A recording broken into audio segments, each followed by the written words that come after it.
शहर के बाहरी इलाके में एक पुरानी हवेली थी। वहाँ की कहानियाँ हमेशा से लोगों को डराती और आकर्षित करती थीं। कहते हैं कि उस हवेली में अजीब अजीब आवाज़ें आती थीं और जो भी वहाँ गया लौट कर नहीं आया।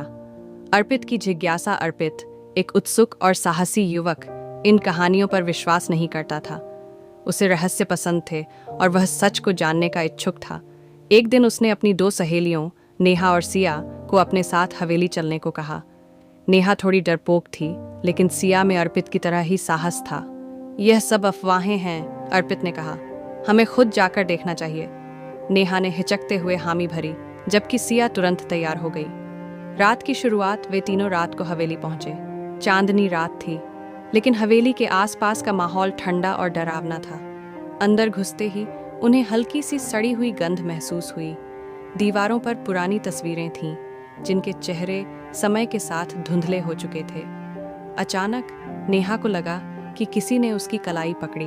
उसने चीख कर अर्पित को बताया, लेकिन वहां कोई नहीं था। तुम्हें सिर्फ भ्रम हो रहा है, सिया ने उसे शांत करते हुए कहा। अजीब आवाजें हवेली के अंदर घुसते ही किसी के कदमों की आवाज गूंजने लगी। ये हवेली खाली है, फिर ये आवाजें कहाँ से आ रही हैं? अर्पित ने धीरे से कहा। वे तीनों आवाज का पीछा करते हुए एक कमरे में पहुंचे। वहां एक पुरानी मेज थी, जिस पर एक डायरी रखी थी। अर्पित ने डायरी खोली। उसमें लिखा था, जो भी इस हवेली में आया है वह कभी बाहर नहीं गया। नेहा के चेहरे का रंग उड़ गया। संदिग्ध दरवाजा डायरी के पन्नों के नीचे एक चाबी छिपी हुई थी। सिया ने चाबी उठाई और पास के एक पुराने दरवाजे में डाल दी। दरवाजा चरमराते हुए खुला।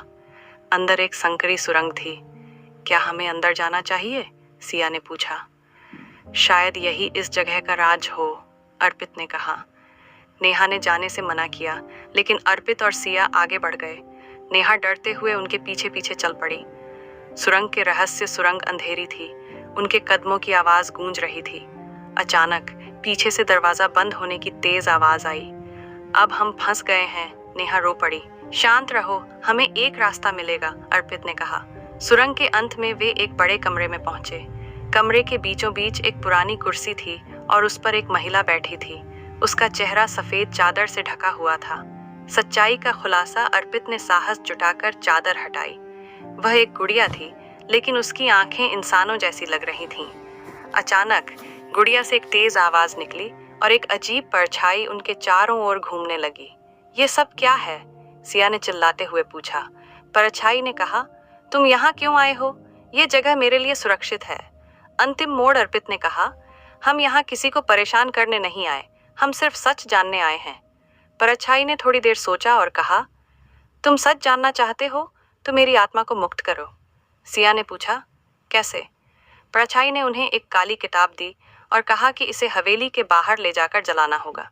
उन्होंने ऐसा ही किया। जैसे ही किताब जली, परछाई गायब हो गई। हवेली से बाहर निकलते ही सुबह हो चुकी थी, लेकिन अर्पित, नेहा और सिया ने तय किया कि वे इस घटना के बारे में कभी